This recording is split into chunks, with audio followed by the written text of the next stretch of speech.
Welcome to the Casual Adventure Notes podcast. I mispronounced podcast. Welcome to the Casual Adventure Notes podcast, the Ken podcast, lazy, easy listening about little life's adventures. And lessons. I'm Doz. And I'm Devy. Let's kick things up with a palate cleanser. I get to read one. I haven't read one for so long. So I got 101 things I learned in law school in front of me right now. Would you like to pick a number, Debs? 100. 100. All right, let me flip to 100. Okay, so on page 100, you have to find a mentor. No one is going to make you a prodigy. Let me say that again. You have to find a mentor. No one is going to make you your prodigy. And then the little blurb reads, it is unlikely anyone will seek you out to nurture your career, no matter how talented you are. Although many organizations have formal mentoring programs, a long-term mentor is usually someone you can connect with over time on an intellectual and personal level. You probably will have to do most of the work, ask questions of those around you. Most people like to be asked for advice. Don't worry about their stature. A low-ranking associate could soon be a partner. But make your requests manageable. Ask for input on specific issues. Save broad questions of career and legal philosophy for after hours. That is the 100th of the 101 things that I learned in the law school. I think that can apply in any career. I think so too. Becoming a lawyer. Yeah. Whether it's, an engineer or doctor or accountant, whatever. Having a mentor or someone that's got the experience and has the hindsight, the benefit of hindsight, which is something that we all wish we had, is obviously really great and useful for someone starting in their career, professional journey. I also think I like the framing of the idea is like as someone who wants to kind of develop in their careers, you are responsible and accountable for finding the mentor and actually proactively maintaining that relationship at a level that's manageable for both parties. It's not always going to be that whole like some wise person is going to find someone, see potential and pick them up as a prodigy. Yeah. But I like that because I think it's so true. Like I think at the end of every day, most people, not everyone, but most people do want to give back. So people who are a little bit more experienced and have lived life, like they're always willing to give back, except everyone is kind of busy. Everyone has their own priorities. And there's a lot of people who kind of deserve to be supported, but it's not always easy to pick one. So you're always going to kind of favor someone who's like proactive, showing a good attitude and like trying. It's good. It's like ants on your table. Sorry, it's just like, I don't know. I think every summer there's like always ant infestation into the house. And I just saw a couple on your laptop. So you might have either eaten something off your laptop or they're just doing a bit of a search and forage. Forage? Yeah, forage. Forage, that's it. Bugs are normal during the warmer season because they're looking for places that's cooler. I think that's what's happening, right? I thought they're just looking for food. No, because then it would be for the winter time. Is that why? I don't know. I don't know if that's right. Anyway. I also heard that, that thing around how bears hibernate?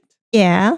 Like, is it that do they literally just eat as much as they can and then they like go to sleep for months or? Yeah, I think that's how it works. Okay. Or is it just that they go into a den and then like just stay in there like a hermit crab, but they still wake up and Sure. My point is, how does a bear? How can you sleep for months? Like, surely you need to get up, drink water, go to the bathroom. Why? I don't I always thought that was the case, but I'm just trying to think about the logistics and the practicalities, and it doesn't add up. But maybe I'm wrong, and maybe it's the fact that they just literally go to sleep for months and don't wake up. So allegedly, bugs are more like you see a lot more of them in warmer weather, and also in places that you don't normally see them for a range of reasons. One of them is that most insects are cold-blooded, meaning that their body temperatures and activity levels depending on the environment. Warm weather generally speeds up their metabolism, so in a way they are actually proactively looking for more food. And then just in general, in summer or warmer weather, there's just like more things that they eat, like plants and stuff like that. So they go looking and go searching for it.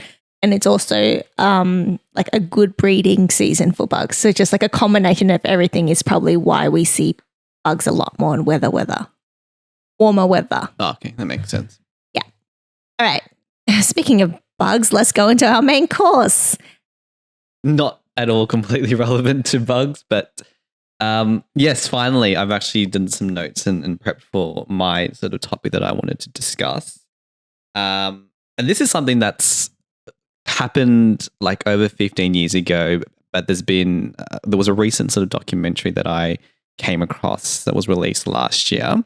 And so that's kind of triggered my sort of interest or re-interest into the topic. So the topic is on the Bling Ring. So just for context, the Bling Ring was the name that was dubbed by the media about a group of 7 teenagers, young adults, who went on a crime spree robbing celebrity homes between 2008 2009. So they robbed, actors, socialites like. Do you remember Rachel Bilson from OC? Yes. So her house got robbed by these teenagers.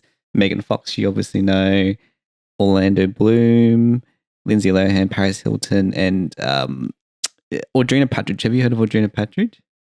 No, who's she? She was like a reality star that was on that show, The Hills. Okay, I didn't watch The Hills. But anyway, this group of teenagers, 7 of them, young adults, and they collectively ended up stealing around $3 million worth of goods, most of which were jewelry, luxury bags, clothes, etc. So in this sort of gang, there was 7 people, like I said: Rachel, Nick, Alexis, Courtney, Diana, John Roy. And Nick and Rachel were kind of the ringleaders. And how they actually committed the robberies was quite ingenious. So especially back then. So what they did was they found the addresses of the celebrities, just doing a simple sort of Google search where there was a website that had the address of where these places they lived. They used Google Maps and like aerial footage to figure out like the most discreet way of getting into like the location of the house of the celebrities, and then they would just find a way to get in, whether it was through a dog door or doors that were left unlocked, or I think in Paris Hilton's case, she left the key under her doormat and they just found it. And the motive was around, I guess living in LA, Beverly Hills. It's around having nice things. So they stole a lot of the stuff, not to necessarily make money out of it. That was obviously a partial motivation. Yeah. But it was also to wear the things as well. So they will literally steal items and then wear them and then post about it on social media about them wearing stuff, not stealing. So like, I think there was a couple of pictures where they said, Rachel was wearing like, underwear from Paris Hilton, and then she was posting about it, or she was wearing, saying that it's from the celebrities. No. Like it was just like alleged. high end. Yes. They're like, oh, whoa, like this girl just brought like this designer thing. Yes. And she was wearing it in a picture, like in a selfie or something. Or I think there was one where they stole like a necklace that Rachel Bilson's like boyfriend at the time gave her. He wore it as like, part of their outfit and stuff like that. Now, they robbed a couple celebrities multiple times, and what they did that was really strategic was that they took a couple of items where it wasn't noticeable, because some of these celebrities obviously have a lot of items. They get gifted stuff. They obviously buy stuff. But they took bits, so allowed them to come back again at some future point to take more stuff. It wasn't until I think a couple of instances where they probably got a little bit greedy, where they took more than they should have, and then that was when it was discovered. But even then, and with CCTV footage, because you think about CCTV footage back then, 10 years, 15 years ago, it's that grainy kind of quality. You can't really hardly make it out. At the same time, like, who was going to ever suspect a bunch of teenagers were doing this? So even after, like, you know, there was like this footage, they didn't really get caught. And it wasn't until someone in the actual gang gave a tip to the police about who was who was involved, and then it happened to be Nick. Wait, pause. Yeah. Are they all friends? Yes, in some ways they're all like connected in some way. So Rachel and Nick were like, they went to school together, and they kind of disbanded because they were kind of misfits, you know, and then decided to hang out and then start sort of doing these sort of, you know, what they call like badass, you know, stealing. It went from like petty theft, where they would essentially like do something called checking cars, and it was just going to car to see what was unlocked and then find stuff, and then it sort of progressed to, you know, full scale going into people's homes. So Rachel and Nick were friends in school. Alexis again was in the group, and then she kind of got close to Nick, and then got, you know, recruited, brought into the gang. And then Courtney and Diana were friends with, I believe, was like with Rachel, and then Ajar and Roy were kind of like people that Courtney and Diana knew. So it was like, yes, they were all friends in some ways, or like they got brought in because one got close to the other, or they worked with each other and then became acquainted with each other. And okay, and then Nick, even though he was one of the original ringleader, was the one who ratted them out. Yes. So what happened was allegedly Alexis left a tip for the police, and Alexis, yes, not Nick. No, she dobbed him in, and then when he got arrested, he pretty much sort of confessed to everything, and even confessed, as in like he literally confessed to everything that the police were investigating, but also to robberies that they didn't even know about or hadn't even been committed yet. So he kind of just just everything unloaded once he got sort of, you know, the pressure added by the police. They're teenagers, right? So it kind of makes sense. So they were like 18, 19. Why does Alexis?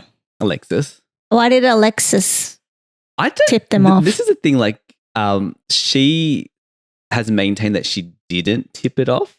But there's a lot of the sources are saying that it was her who gave the tip, and it might have been from her conscience, and she was like, you know, this is like not a great thing that's happening, or I don't know, maybe something between her and Nick happened where she wasn't happy with Nick, and that's why it's alleged to happen, and to dob him in. But the motive is, I don't think it's ever. Well, she's never sort of ever spoken about it.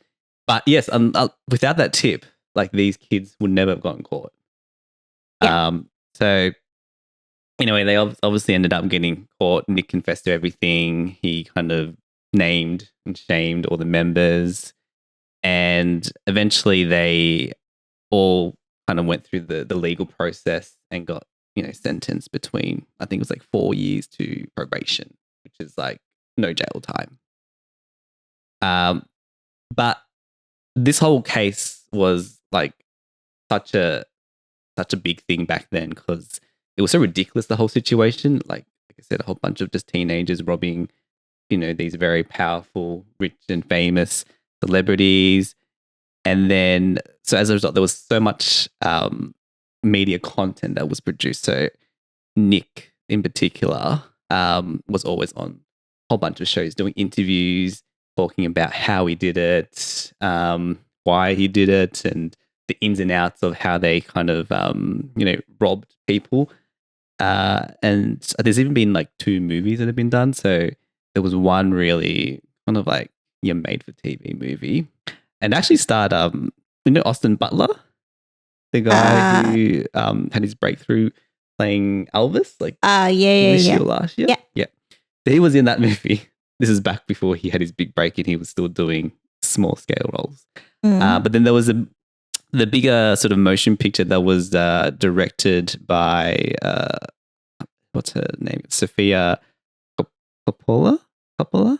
Don't look at me at how to pronounce anything. But you know who I'm talking about. Yes. Yeah, she's like She's the a daughter of Francis. Yeah, and she's just a very popular female director as well. Yeah. So she did a movie and then she had Emma Watson star as like the lead actress, which was based on Alexis's character, which was actually kind of funny because Alexis, while she was part of the Bling Ring, she was only ever attached to one burglary, but because she was the most like famous at the time, she became sort of like the mascot of the gang. What do you mean famous? Because she actually had a reality show about her and her family, which was commissioned before they had figured out she was part of the Bling Ring. And it was about her. It was very typical like Hollywood reality show. It's about like this family living in LA and all the daughters like trying to make a career out of being a model and actress, and like, cameras following their life and stuff like that. Oh, so there wasn't anything like particularly interesting about them. It was just like they were the chosen family. Yes. Just to do this reality show. Yeah. And in case they took off, then they got the early. Well, that's the thing. Like when they were recording the show and it was going to just be about this, hippie family who was trying to make it big. When they found out, she was connected to the case, they then shifted the whole reality show to be like following her around how she's going to go to court and what she's going to wear and, her narrative of the story. So that's why she was like the more famous one. And as such, even though she had very limited involvement, she became the mascot. And so, as you can, from the film, you had the biggest star, which was Emma Watson playing her character. And that was sort of how it was unfortunately sort of perpetuated for her. So yes, I was saying, so Alexis and Nick, they were sort of the two members who really sort of capitalized a lot on the sort of popularity of the Bling Rings, and they did heaps of interviews, and anytime there was opportunity on a docu-series or anything like that, they pretty much sort of put their hands up and, told their side of the story. But Rachel, who was the alleged sort of ringleader alongside Nick, throughout the last 15 years has pretty much been sort of radio silent. She didn't do any interviews. She didn't participate in any sort of, consultancy jobs for movies or anything like that. And I honestly thought she kind of had decided, this is obviously a negative part of her life and she just wants to sort of, sit back, move forward and forget about it. And so I never thought she would ever sort of do anything like what Nick and Alexis have been doing over the last couple of years. But to my surprise, last year she decided to opt into a documentary, and it's pretty much her sort of account of the events. But I think the documentary that she did was a lot different to the other ones, where it was less glamorized and more about a bit of a deep dive into sort of not the how they committed the robbery as much as that was very interesting. It was about sort of the why and why she had done it and kind of her life circumstances that sort of and what are made those her into life who she is and when that happened, and then also now. Okay. Yeah. So she wanted to it sounds like she didn't want to capitalize on the situation at the time because she just wanted her life back and to move forward. But 15 years later, she's using it as a talking point or prompt to share her story, but she wants it to be more about her and less about the famous crime. That's obviously included because that's sort of what we all associate her with. And that's where the interest is. This is why there's such a huge amount of following around this because of what happened. So she obviously still talks about what she did and how she did it. But a lot of it was a bit more of a deep dive in her as a person, which was a lot. I appreciated that because I think, like I said, there's a lot of stuff about how they did it, but not necessarily why and the deep rooted issues into why. So the docuseries, it was filmed in a very sort of clever manner. It was sort of a bit of a collection of interviews, a bit of the recreation of events, as well as sort of personal like archive footage and photos of her sort of growing up.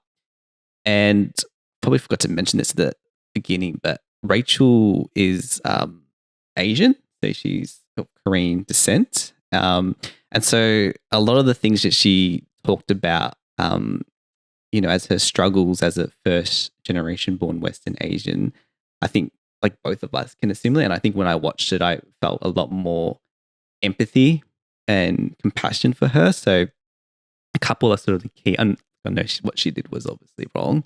And she actually does acknowledge that throughout the the documentary that, she realizes the emotional damage she's created and it's something that she'll have to live forever. So that was one thing that I very much would have appreciated because I think Nick, in a lot of his interviews, is very, I don't know, it feels like he's kind of like almost proud of what he did versus remorseful. He gave those interviews when he was like 17, 18. Oh, he's still doing interviews to this day. Even today.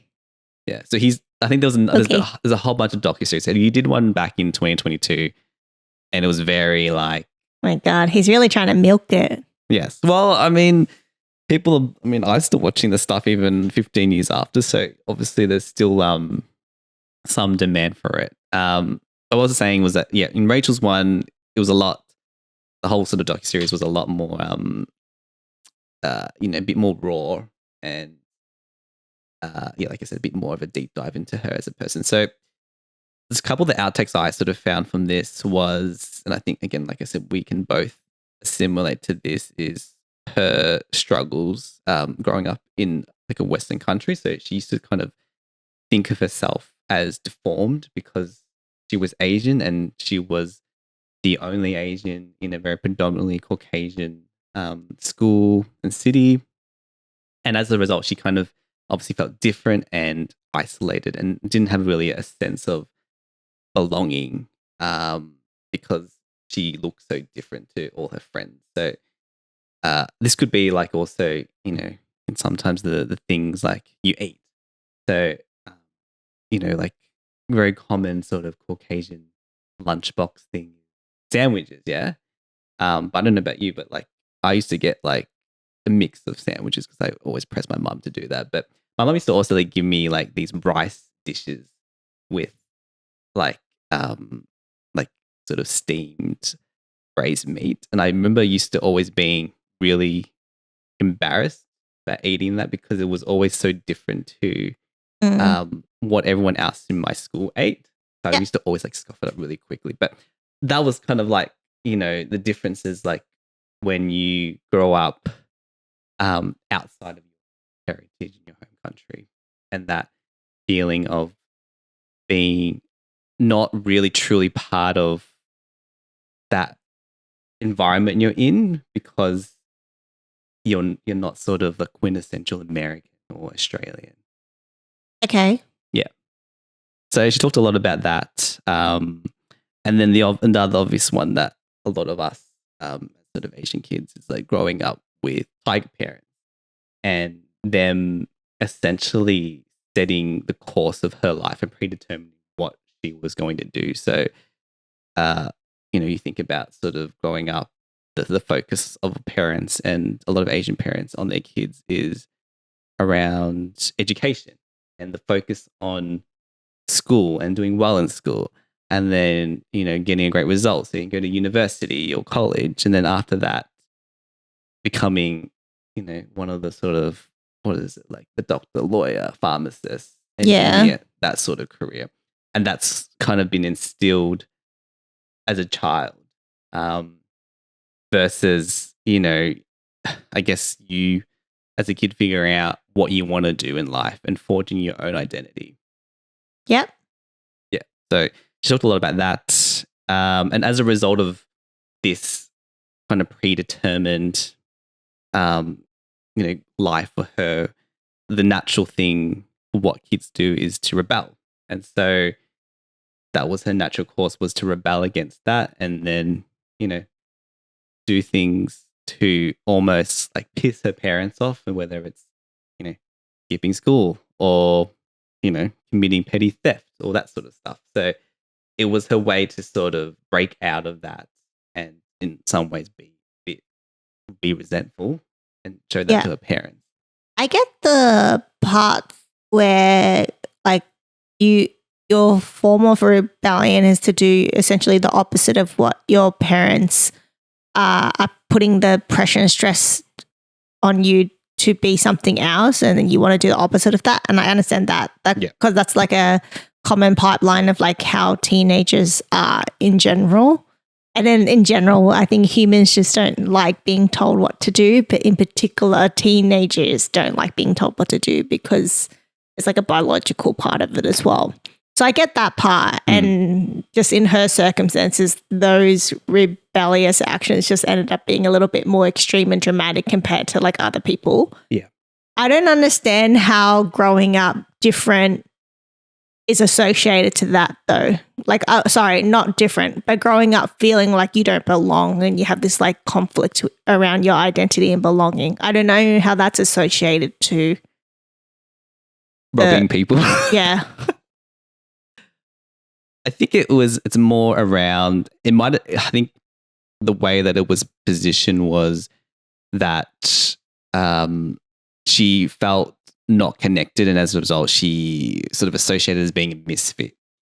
And that was sort of how she met Nick through school, because Nick was also a fellow misfit. And together... Is he Asian? No, he was Caucasian, but he was also like in the closet and homosexual, yeah. So as such, they in some ways bonded together because they felt they were different. And so she's kind of blaming Nick then. Because she does actually say that in some ways he abused her, like, not sexually. Influence. But yes. Like he was the bad influence. She said that they also bounced off each other. It was like almost like a toxic friendship where they both had like this dark void and energy, and being together created all this chaos. But at the same time, it was, I think the way she spoke about it was like that when they were apart and not together,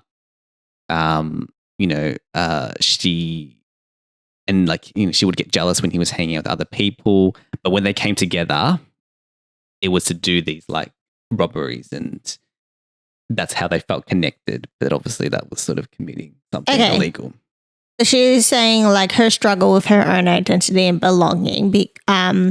That's how she formed a friendship with a guy named Nick. Yep. And then, so that's that part. And then both of them, just teenagers being rebels, just ended up enabling each other. And then it just got bigger than they probably ever intended.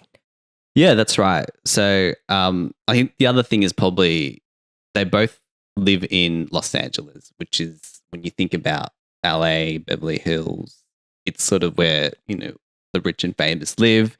And so there was like sort of a lot of class division. So it was the people that have it all and the people that don't have it.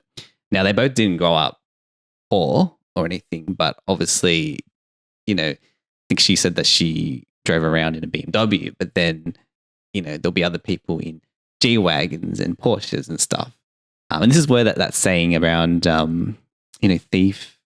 comparison is the thief of joy, because when you start comparing yourself and your situation to everyone else, you will always feel unfulfilled when you're looking at someone that has something more versus appreciating what you do have versus, where other people might not have what you have. Yeah. So that obviously created like some almost like aspiration for them to want to have these things, but not necessarily work for them, because what can you do? Yeah, exactly. What can you make? Actually nowadays there's probably a lot of really wealthy, successful teenagers because of, social media and Yeah. influencer careers. So, these were sort of the key things that she sort of talked about in the doco around, I guess, the reasons why she thinks she had sort of went down this route.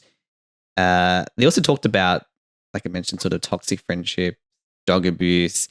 But the other thing that I found really interesting was around the whole sort of public treatment of celebrities, in that when a lot of this was happening and celebrities were getting robbed, there was a lot of interest following it, but there wasn't much empathy or compassion for them. And it was, I think we would feel differently if it was, a normal middle class family that got robbed versus someone that was uber wealthy.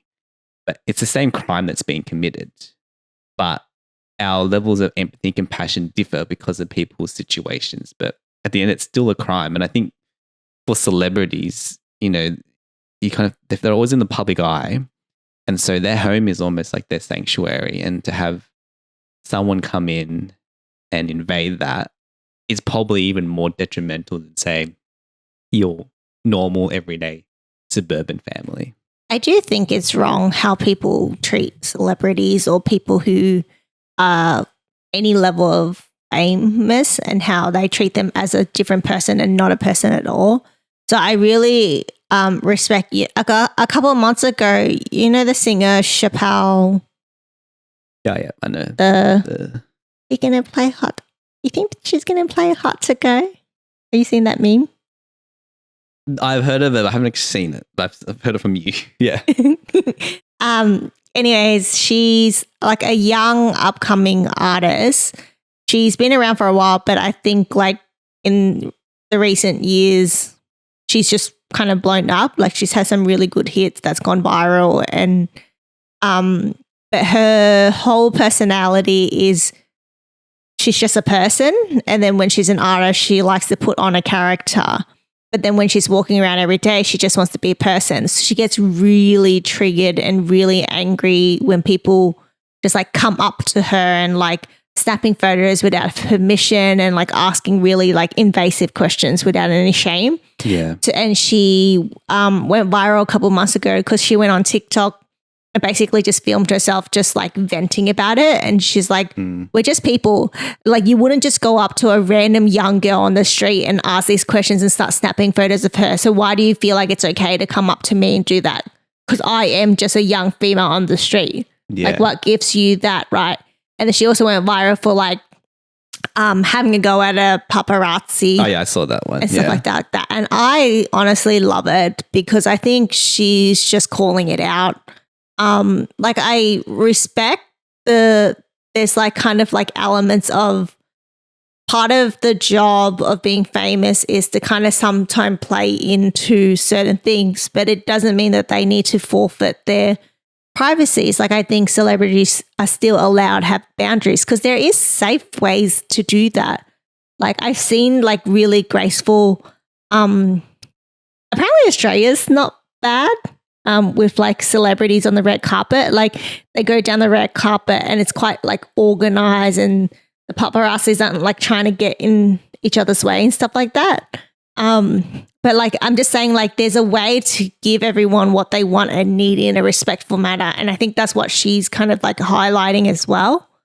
And if they don't want to do certain parts of it, like why do they have to? And I like that. And then another really good story related to that.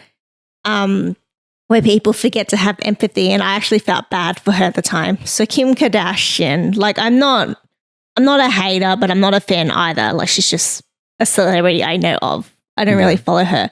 But when she got robbed, she was like at gunpoint, right? Yeah, and a lot of people were making jokes about it. That was really sad. That she had deliberately staged it for insurance purposes. It was a lot of lack of sort of empathy around that. I think like the media has gotten better. I don't know. Because I feel like if I look at like, if I watch sometimes like archive footage of back in the day when you like, when Britney Spears was like a teenager, or Justin Bieber, like the amount of like questions that were so inappropriate to ask them during, you know, those late night talk show things. Like you wouldn't get away with that now.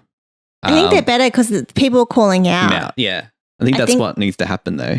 I think people are realizing, that's not okay and we shouldn't like support this stuff. So a lot of people kind of like stand up for it and like actually shame certain celebrities or hosts and stuff like that talk like that. Like you get cancelled for everything these days. Yeah. And I'm kind of on the topic of people that have been probably treated really poorly by media and public in general, like Paris Hilton, for example. Like I feel like she's copped it probably the most. But you think about it now, like you know, obviously she's there's that sort of saying famous for being famous, but now everyone's like she was like the original influencer, but she got so much slack for not being like an actress or a singer and just being famous for being famous. But now there's so many people that are in that line, but have not sort of received. It's sort of now more accepted, and it's almost like she paved the way and she took like that initial punch. She was it. Punch, it's the expression. She ran so we could walk. And it's the other way. She walked so they could run. Yeah, that. She's actually really impressive if you step back and think about it, because there is kind of like this pipeline to young fame and the toll it takes on people's mental health, and like all these documented breakdowns and quite like big personality outbursts along the way. It's like your Britney Spears, even Justin Bieber when he was a teenager, like Ariana, Devy. like there's just there's a clear trend and pattern of a pipeline to kind of chaos and disaster when you do hit a level of fame and the stuff you have to deal with as a young person and you're not really protected. And Paris Hilton was one of those people in that same generation where they weren't really protected or really supported. And I'm actually like impressed how, I'm sure she has her own struggles, but she's been overall, at least from the public's point of view, pretty kept together. Like her skin is thick. Yeah, well, I mean, she's gone through a lot as well. Like she went to prison. Do you remember? Oh yeah, that did happen. Like she went to prison because I think she drove with like an expired or suspended license. And then obviously she's what else has happened to her? She's had a lot of stuff happen to her. Okay, so it's not that. And then she also and there was also that I think it was like 2 years ago where she kind of opened up about the abuse she suffered because she went to one of those like reform schools as a kid. Yeah. And then apparently they sort of emotionally and physically sort of abused her. And now that's sort of been her latest mission to close down a lot of these schools because, you know, she's a breeding environment of, you know, of really sort of damaging kids. And so those schools were like kind of all the rage back then when like parents couldn't like, you know, manage their kids. And so they sent them to like these army styled, you know, schools that are supposed to kind of reform to like break them and then just return to the parents as like, you know, abiding children, but they in the end just sort of created more, you know, a mental mess of the kids and them growing up. So on top of going through that and then all the sort of negative media attention. Okay. She's gone through a lot, but you're right that she's overall she's come out with this massive business empire. I think like she's always, you know, she previously played that really sort of ditzy blonde character, but with that very sort of high pitched voice. But then I think we all know that's actually not her normal voice. She has a very deep, serious voice and is very, very business savvy and very intelligent. So and that was her plan, was that was her business on creating that character that people would be obsessed with and want to follow. I kind of take back a little bit about what I said. So it obviously impacted her in negative ways where she probably had to experience a lot of traumas that could have been avoided. Yeah. But But yeah, I think she is still impressive because I think of just overall she's been able to like turn it into something today and make the most out of it. And I think a lot of children's stars are like trying to find a way to make something of it today. Yeah. So it's really funny though. So she got robbed by the Bling Ring multiple times. I think they said like of the 3 million, 2 million was stolen from her alone. And when Sofia Coppola was doing the movie, she actually like let them film in her house to recreate like the robbery scenes. And apparently her house is very unique. You know, it's like overly lavish, extravagant. She's got pillows with pictures of herself, and then literally just walls of pictures of herself everywhere. So she very much capitalized also on sort of this incident, which was obviously, you know, negatively impacted her because obviously she lost all this stuff and money, loss of, you know, privacy. But, you know, she's like, all right, but, you know, you're making a movie. All right, you can like let you about this incident that really was a bad thing, but I'll let you film it in my house. That's the business side of her coming out, right? Yeah. Like it's like flipping it to economical for her. Yeah. And then I think there was like a recent article because the Bling Ring also apparently stole pictures, like private pictures of her, like hanging out with her friends, doing random stuff. And there's also some R-rated pictures. And they sold those pictures to like paparazzi sites and that's really gossip bad. sites. And yes, there was bad at the time when it got released because they were private pictures. But then now those pictures have been created into memes. And she's apparently now like, when she's looking at the silver lining, which is like, you know, now it's part of pop culture and I'm part of that. And those pictures would never been released, but this incident had them released, and you know, now I'm sort of part of the meme culture and whatnot. She's so good at following modern things. Like she's so good at following the internet and like just like I watched her kind of like navigate new media so well. She caught on so well and so fast, and she knew the type of content that would do well on these news channels, like your TikTok and stuff. She knew who to collaborate with and like how she wanted to like position herself. She's honestly, I'm a Paris Hilton fan, even though I don't like follow her fully. I don't know much about her. I did like her character, so I did like her like back in the days in general. Her and Tinkerbell with her little chihuahua. Just like everything. Like she's very girly, so I kind of like the that pink whole and thing. Stuff. Yeah. But like I think just like her as a person, I do actually have a kind of admiring, respect kind of vibes towards her. Like low key, it's like when I grow up, I want to be as business savvy as Paris Hilton. But I wanted the other celebrity that I think doesn't get enough credit, and I thought about her when I was reflecting on like the whole pipeline of young fame and how that kind of ruins people.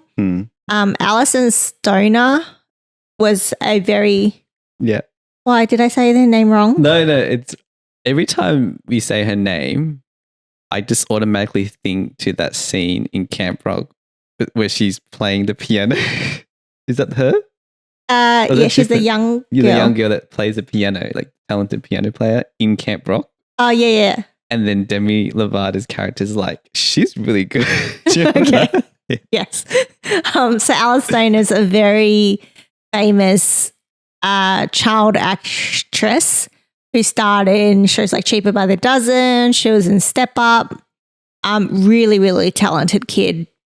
And then she grew up, and she was one of the many people who dealt with a lot of trauma and just technically abuse as a young star, and how it's had like a major impact into adulthood and as she was growing up.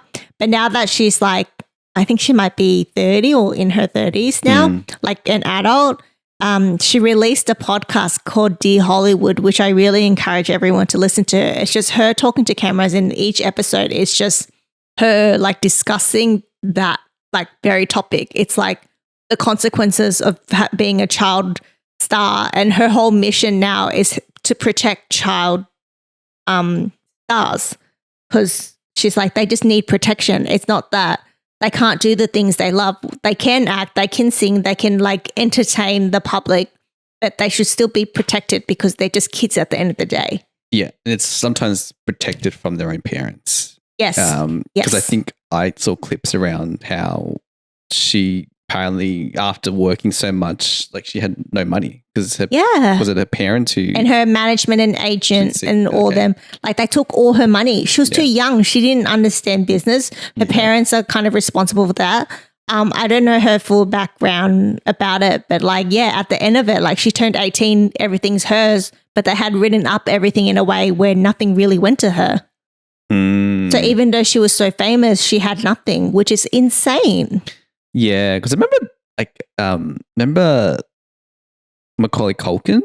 Is that Home Alone? Yeah. Like I remember reading like he wanted an emancipation from his parents to protect his, I don't know how he figured this out at such a young age, to essentially sever his sort of relationship with his parents, so he could have full access to his funds, because he wasn't like, I think he was, I don't know as a kid how you would figure this out, that your parents were sort of hemorrhaging your sort of money at such a young age. Yeah. That's wild. The other really sad story, her story went viral when she released that book. McCurdy? Yeah, I think that's, so she released is it autobiography when you write it yourself? Yes. Yeah, an autobiography about her life, and it's called, is it I'm Glad My Mum Died? Yes. Yeah, it had a very unique title. I remember seeing that. Yeah, but then like the contrast of the title versus like she's just like in pink smiling at the camera, like that's what's so jarring about it. And then you read about it and it's pretty dark. It was basically about her like really complicated relationship with her mum, who was quite toxic, but also her manager, and the kind of level of stress and pressure she put on her as a person and as an actress, and her being kind of like just being the one who had to earn money for the family. So there was kind of that stress. And then, but her mum was sick, and because it's her mum, that kind of adds that layer of complication with that relationship and stuff like that. Her story is insane. Like it just doesn't sound like real life. Yeah, I remember hearing some snippets, and there was some very like controlling, like almost crazy controlling levels that her mum imposed on her, and like also very being like super strict around like boys and using certain language. So children in general just need to be protected. Honestly, they don't know. Some places do it better than others, but I think there's hope that introducing some laws around like child stars. And well, actually, I don't know whether it's laws or maybe they're in America. It's weird because it's all by like states and cities, so like the rules just vary, and it's just insane. Even in Australia, like each states have their own set of rules about working with children, and the scale of like how difficult that is versus the layer of protection just varies state to state. Again, some do it better than others, and I don't know what the right balance is, but like, I think the general takeaway is like protect the kids. They're too innocent. Can't believe I think I remember when Miley Cyrus was recounting her childhood star days, and she was just talking about, and actually this might have been Demi Lovato or both of them, and like how much they had to work. Like they were filming a TV show and then going into the studio to record an album, then going on tour, and then going they were doing something and then doing like press and promotion tours. So they were like barely sleeping, working constantly. And they just sort of reached a point of like mental exhaustion, and they would, turn to, substance abuse. And Yeah, I think especially Demi Lovato's story is actually really quite sad because she's gone through her struggles. And hopefully now she's in a sort of a much better place now that she's a little bit older and, has, I think also in some ways has left Hollywood in a sense and she's kind of focused on what is her true passion, which is singing. But the other person I was going to talk about was Gypsy Rose Blanchard. Do you know that sort of incident, that case around Yes. her and her mother? And Give the two like a very short synopsis. So she's a real person. She's a real person. So essentially, her mother had Munchausen by proxy, where she essentially thought Gypsy was sick, even though she wasn't. So she had told Gypsy and convinced doctors somehow that she had all these forms of diseases that were very specialized and unique, and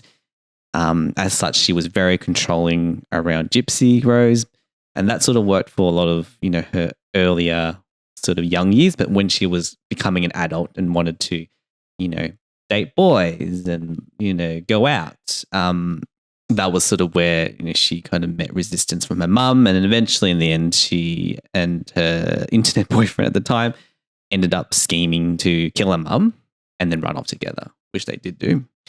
So she actually got released, I think it was the start of this year, and she's kind of her story's been told, but now she's kind of finally living her adult life, and I think she has a kid now as well. So yeah, that's another sort of children not being protected. But yeah, you left out the fact that her mum thought she was sick, so she kept giving her all these drugs that she didn't need, which had like a physical impact on her for the worse. So she was in a wheelchair. She could walk, but her mum gave all the drugs. No, it was her mum just made her stay in the wheelchair. Yeah, so she could actually walk. So well, this is me basing it off the TV series that Joey King did, which she played Gypsy. But apparently at nighttime she would just roam around with walking around normally, and then it was just when she went outside where she had to go on the wheelchair. But her mum would tell her she was allergic to sugar. But then she tried. It was abuse. She tried sugar and ate it, and it was fine and loved it. And then I think she, how when you're introducing sugar to your kids, it's so addicting, it's so delicious, and then they just want to eat a whole bunch. And then your parents try to sort of slowly integrate it to teach balance to the kids and stuff. For her, because she never had sugar, when she finally got exposed to it, she was able, and so she just completely indulged herself to a point where all her teeth started to rot, and then she had to had to get a fresh sort of set of false teeth. Yeah, because it pretty much sort of decayed from all the excessive sugar and from lollies and soft drinks and everything. Yeah. I knew someone personally, the bizarre. I think it's the funniest thing in the world. When she had children, she was very strict when they were very young about their sugar intake. She was trying to delay the exposure of junk food to them early on. And then one time, one of her kids got a lollipop as a, I don't know, it was a holiday party, or someone gave them the lollipop. Yeah. And she goes, 3 licks and then give it to me. Okay. And that stuck with me. I think it's just the funniest thing in the world. Well, at least it was, 3, not 1 lick. Yeah, she was trying to find this thing. She's like, okay, well, I can't just not let them have it. So she's 3 licks and that's it. Because you think about a lollipop, the first lick is not you haven't broken the surface flavor yet. Yeah. So by the 3rd lick, you've got some. That's true. That's true. That's enough. The deliciousness of a lollipop, because lollipops, the first lick is not great because it's been exposed to the elements, so it's a little bit dry and it's lacking luster and flavor. Yeah. So 3 licks. There must be some. There was a science behind why she chose 3 licks. Sure, why not? We'll give her that credit. I think it's quite funny. I think the kids did actually have like secret things where they like have stolen stash and they overindulge, or they go to kids' party and when the parents aren't looking, I think they overindulge. Yeah, but they've learned. grandma, I can tell you, grandpa. like, Yeah, she didn't like deprive them to the point now that they're like addicted. It was just like kids being kids, honestly. It's funny. That's just something I retain. I always remember that, and now I kind of low key want to do that. So when I have not when I have a kid, like when I'm like experiencing with kids in my life or around my circle, if I ever give them a lollipop, I'm going to be like 3 licks and give it back. what do they do with it afterwards? Like, She just throws it out. oh, okay. I was like, It's just processed sugar. You save don't it need for- it. It's not that important. well, isn't the fact that it's sugar means it has a long shelf Yeah, life? I know, but it's not that important. Like, you don't want to keep it. It's not like there's not anything really good about It's it. wasteful though. 3 licks. in the Whatever. But I kind of like the idea of like only having it so that it's a true special treat. Because I also think it's a technique that a lot of restaurants do. It's not a technique, like it is a technique. Sorry, let me start again. But when like restaurants serve you like the tiniest entrees and it like you eat it and then you want more. And then in your head, you're like, I could eat 100 of those. And I think it's like part of the experience is the fact that you only get that much and you like you're like craving it and you talk about it, you think about it and you'll get it again. But I think if you realistically had like 4 of it, it's too much. Yeah, I think we talked about this where it was sort of maybe a strategic approach from the restaurant to get you to come back. Because you order one and then in most cases you'll just move on to the main and then you wouldn't order anymore. So then you have to come back another time. But there's a lot of things that should be done. I think, well, everything should be done in balance. But like, for example, like caviar, people say that you should just have only a little bit of caviar and then that's like because it's so rich and explosive in flavor. Like you don't want to have too much. And I'm assuming it gets very like anything that's rich, like you get sickening after the second or third bite. Yeah, for sure. How do we go from like child stars to we went into so teenagers stealing to child stars to what was it? Sweets and sugary deliciousness to what was it after we're talking Caviar, entrees, yeah, food in general. Yeah. Given the names of our segment, I think food just sneaks in quite organically. Yeah. Speaking of, I think it's time to go through our desserts. So our dessert segment is an intentional moment to appreciate the sweet moments of our life. So essentially we're practicing gratitude. You have anything that you can think of?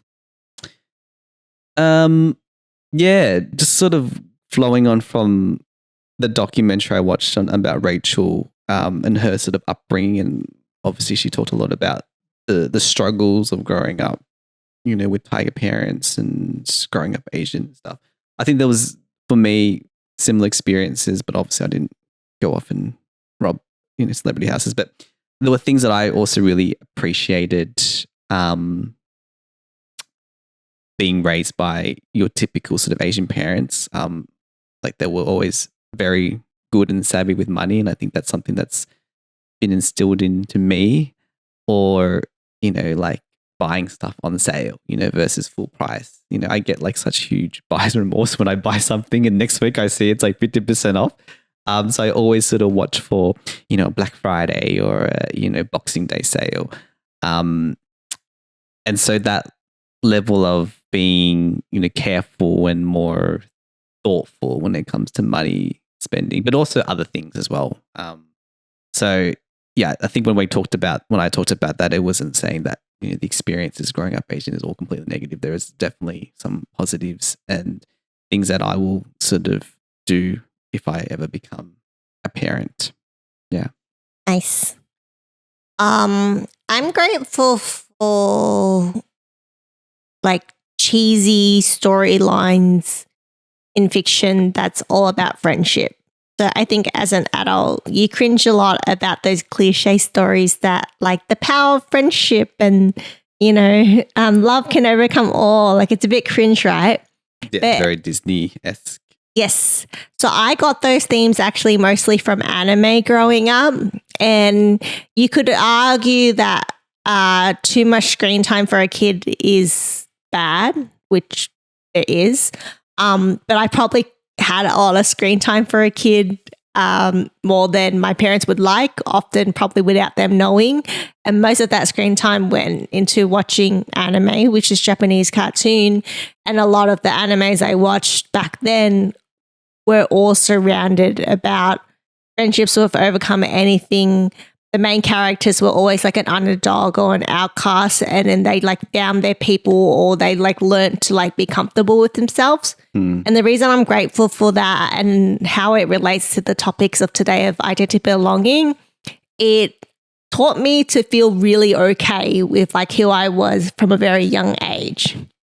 So I've actually been overall mostly comfortable with like my identity and who I was. And I was never like prone to falling into like that deep into peer pressure and stuff. Like I actually like was one of those kids who just didn't really get affected by that as much. Of course, when I was like 7 and all the girls had a Furby, I also wanted a Furby, even though I find them creepy as hell, but I wanted one because everyone else wanted one. So yes, I still played into that naturally, but like I just meant over time, I think it built this kind of, I don't know what the right word is, like this strong sense of self where I knew what I wanted early enough that I didn't give into peer pressure. So like I didn't drink as young as other people, even though every single friend that I hung out with did. I didn't, sneak out. I don't know. Sorry, parents listening. Like I promise your kids don't sneak out. Don't worry. But I didn't like do any of that stuff. Yeah. Okay. That was like, it's almost different to me. I feel like I've only in my 30s have become a bit more comfortable with yourself. Yeah, well, more resilient. Yeah, like more resilient to like society pressures. Yeah. Like for ages, like if I think my younger days, like I used to be obsessed with getting like the new iPhone every time it came out, every year. And then it wasn't until like the last couple of years where I was on like, I think in a few podcasts I talked about like how I was on the iPhone 10 for like 5 years and just replaced it. But then when I had it, I was like, okay. And it still did all the stuff and I needed it to do. And I didn't feel that pressure. But I don't think that only happened to me like in the last couple of years. I think up till then I was still in the, is it called rat race, or like, trying to fit into what society was portraying. Yeah. And wanting. Yeah. Yeah. It's hard. I think I think most people need to grow up before they find that peace with themselves. Yeah. I'm talking probably more like on like material possessions and like wanting what everyone else has. And feeling not that I don't. If you want something because you truly want it, then that's fine. But like you said, like you don't want it just for the sake of wanting it. You don't want a Furby if you think they're creepy and like, I didn't like them. Yeah, but it's almost like the same as like this whole craze around Labubus. Like, do people truly love these things? Does everyone else they're just adorable, want it? or is it because Lisa from Blackpink talking about it and everyone wants it, and because everyone's lining up for it, everyone's like, all right, I want it as well. Yeah. Yeah. Oh, there's definitely a handful of people who just want it because everyone else wants it. I don't think that's the best one for Pop Mart. I like the Skull Panda.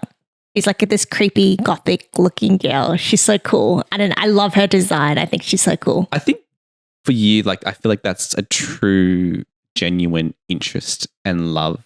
Because I know, in Japan, you love those little gotcha machines. Like, there's so much stuff you bought. So you like that this whole Pop Mart craze that has now sort of succumbed. Yeah, blind boxes aren't new. Yeah, but you've always liked the whole idea of getting something and being surprised with what you got from it, which is like the whole premises of gotchas, because you just put in a coin and you get what you get, and then you have to keep buying it to get everything you want. Although blind boxes, you said you can actually buy a whole set and guaranteed to get one of each. Yeah. Yeah, so it's not just Pop Mart does this, but there are like certain things where you can buy like a box set, and then like let's say there's like 12 in the series, you can buy a box set of 12, and then normally you can get or 12. However, most blind boxes have a secret, which means that there's like a 13th one that is very rare. So there's a chance in the 12 box you get the secret instead of the 12th one. So in a weird way, you're actually always missing one anyways. Oh, because there's like one item that can only like be you're obtained. most likely going to get the 12 that's in the set, and you won't get the secret one. And that's the one that you have to just get by chance in the batch. Yeah, because it's like cards where they sell the box set, and then you're guaranteed what you're getting in the box set, you know what you're going to get. But you have to get those little packs that are all almost randomized to get some of those more rarer cards or figurines and stuff. Yeah. Cool. All right. And then meal prep. So goals that we want to set out loud, or things we're looking forward to in the future. Just things we like to say out loud, looking forward, looking ahead. I'm actually looking forward to this year coming to an end.